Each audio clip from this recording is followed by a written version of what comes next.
The Dream of the Rood is an Old English poem that presents a unique vision of the crucifixion of Christ from the perspective of the cross itself.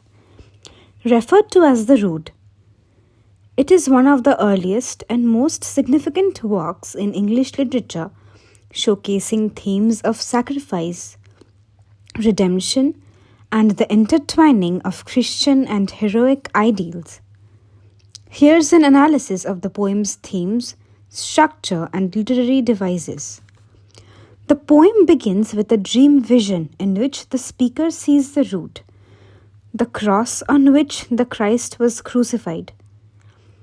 The rood describes its own experiences, depicting the moment of the crucifixion as a glorious yet painful event. It speaks of Christ's bravery and sacrifice, portraying him as a heroic figure. The poem emphasizes the rood's dual role as both an instrument of suffering and a symbol of hope and redemption for humanity. The themes in the poem are: firstly, sacrifice and redemption. Central to the poem is the theme of Christ's sacrifice on the cross, which is presented as an act of profound love for humanity. The rood emphasizes the glory of this sacrifice, suggesting that through suffering comes redemption. Secondly, heroism and glory.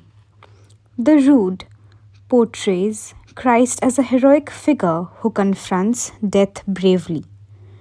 This intertwining of Christian and heroic ideals reflect the Anglo-Saxon culture's admiration for valor and strength. Thirdly, faith and salvation.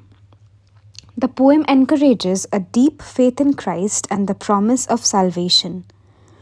The vision of the rood serves as a call to believers to embrace their faith, suggesting that those who honor the cross will be rewarded.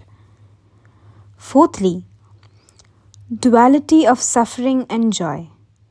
The poem contrasts the pain of the crucifixion with the joy of salvation.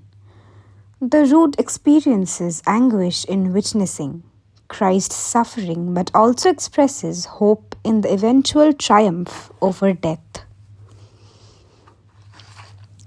The structure shows the dream vision.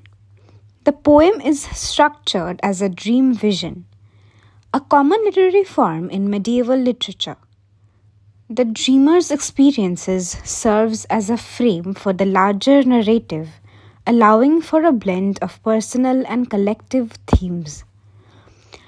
Alliterative verse is another structure used in this poem.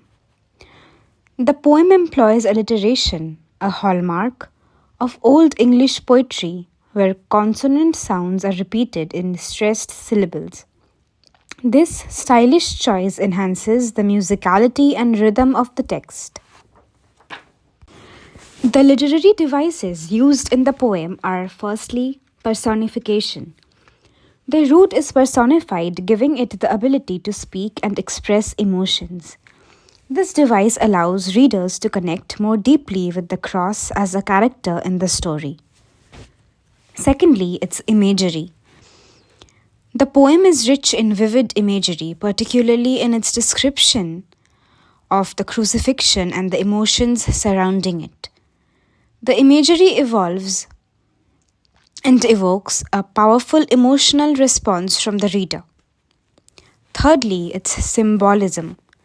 The rood symbolizes the intersection of suffering and salvation. It represents both the physical pain of the crucifixion and the spiritual hope that arises from it. Fourthly, contrast. The poem employs contrasting images such as light and darkness, pain and joy, to underscore the complexity of the themes. These contrasts highlight the profound nature of Christ's sacrifice. The Dream of the Rood is a specimen of Old English religious poetry. Its authorship is unknown. Many scholars ascribe it to Cynewulf. Its author was a Northumbrian, as the dialect of R reveals. The story of Caedmon may have inspired him to choose the vision form. The Dream of the Rood is a 156-line poem of the Vercelli book. It falls into three parts. The opening words of the dreamer, lines 1 to 27. The words spoken by the Rood, 28 to 121. And the words of the dreamer after the dream is over, 122 to 156, which forms the 156 lines of the poem. The speaker begins with his dream in which he saw the true cross and it spoke to him, telling him its history from the time when it was a tree growing in the woods to the time when centuries after it bore Christ on the Calvary. It was found and made an object of worship. Lines 28 to 91. The Rood goes on to urge the dreamer to promote its cult. Lines 95 to 121. Here the practical point and purpose of the dream comes out. With the Rood's speech, the dream presumably ends, though the dreamer's waking is passed over. The dreamer now explains how his dream about the Rood has changed his life. Ever since, he has devoted himself to the cult of the true cross and hopes to win a heavenly home thereby. The poem ends with a short passage about Christ.